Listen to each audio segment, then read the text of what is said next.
दोस्तों, आज की कहानी है।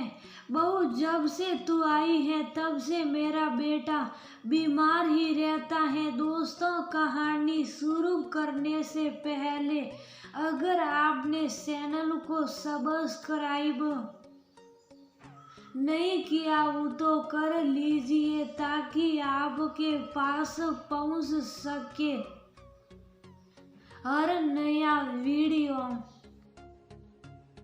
मम्मी, मैं कह रहा हूँ ना, मैं सिया से ही शादी करूँगा, अन्यथा मैं जिंदगी भर कुंवारा रह जाऊँगा और ये मेरा अंतिम निर्णय है। अभी इस विषय पर मैं आपसे आगे बहस नहीं करूँगा।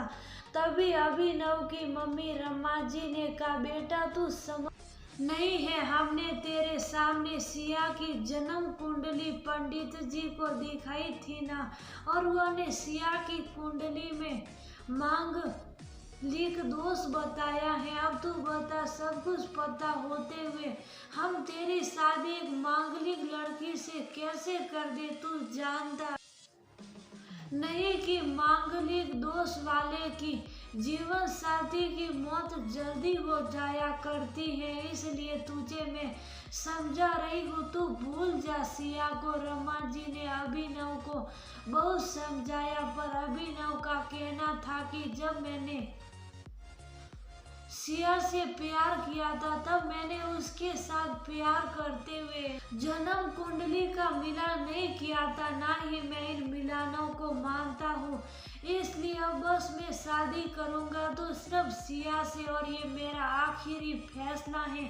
आखिर रमा जी को अपने बेटे की जिद के आगे झुकना पड़ा और पंडित जी के द्वारा बताए गए अनुसार सिया के मंगल दोष को दूर करने के लिए अभिनव के साथ शादी करने से पहले सिया की शादी एक पेड़ के साथ करवाई गई और उसके बाद सिया ने अभिनव से शादी करी। सिया दुल्हन बनकर अभिनव के घर आई, पर रमा जी को सिया का मांगलिक होना अभी भी खटक रहा था और रमा जी उसे दिल से नहीं अपना पा रही थी, और घर में कुछ भी परेशानी आती तो उसका दोष सिया को ही दिया जाता। लेकिन सिया पढ़ी लिखी संस्कारी लड़की थी और वह अपनी सासू माँ से मिले इन बेवजह आरोपों को अपने दिल से नहीं लगाती थी, और ऐसे ही ससुराल में उसके दिन कट रहे थे। एक दिन अभिनव ऑफिस से जल्दी घर आ जाता है,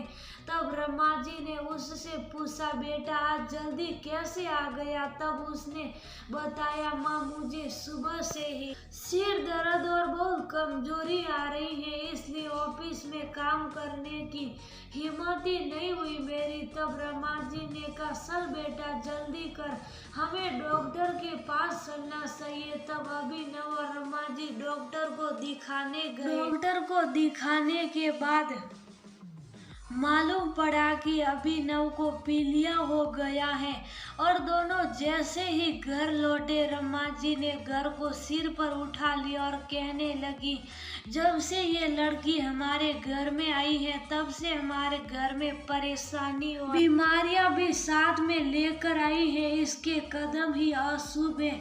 अब देखो, इसका मांगलिक दोष हमारे बेटे पर भी असर करने लग गया है। कल को अगर मेरी बेटी को कुछ हो गया तो कौन जिम्मेदार होगा? तभी सिया ने कहा, मम्मी जी प्लीज, और कितना निशा दिखाएगी मुझे? आज तक मैं चुप रही क्योंकि पापा ने यही सिखाया था कि बड़ों के आगे ससुराल में जवाब मत देना, पर आज तो आपने हल ही कर दिया। अगर मैं आज नहीं बोली तो जिंदगी भर खुद को माफ नहीं कर पाऊंगी। मम्मी जी, अगर आप पंडित जी पर भरोसा नहीं करती थी तो उनके कहे अनुसार आपने सारी मांगलिक दोष निवारण की विधि क्यों करवाई? क्यों पहले आपने मेरी पेड़ से शादी करवाई? दोष मेरा मांगलिक होना नहीं है, बल्कि दोष तो मेरा आपकी बहू होना है, क्योंकि घर में जाने अनजाने में कुछ भी परेशानी आती है उसको आप मुझसे जोड़ देती हैं, और जब कोई सास अपनी बहू से सिर्फ नफरत कर रही होती है तब ये बहू दोस्त बेटे बहू को नहीं पूरे परिवार को परेशानी में डाल देता है और इस बहू दोस्त से मुक्ति भी सिर्फ सास ही दिलवा सकती है। बहू को अपनी बहू माने, उसे दिल से अपनाए, उसे भी सम्मान दे और ये महसूस कराए कि वह भी इस परिवार का सदस्य है। और नहीं तो बहू दोस्त मांगलिक दोस्त से भी ज्यादा पीड़ादायक हो जाता है।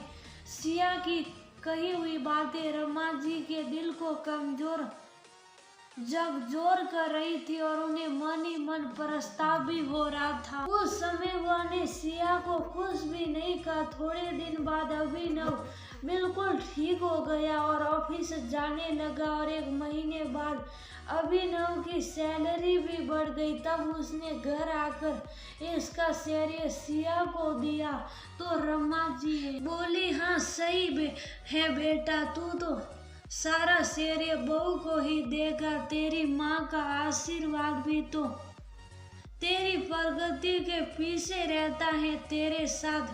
तू तो मुझे श्रेय देना भूल ही गया। तब अभिनव ने कहा, माँ इस बार सिया का मांगलिक दोष मुझ पर और न ही मेरी तरक्की पर नहीं लगा। और माँ जब हम बुरी परेशानियों का श्रेय सिया को देते हैं तो अच्छे कामों का श्रेय भी तो सिया को ही देना चाहिए। तो इसलिए आज का सारा सिया को जाता है। अभिनव ने हंसते हुए कहा। तब सिया बोली, अभिनव तो क्या तुम भी मुझे ऐसा समझते हो?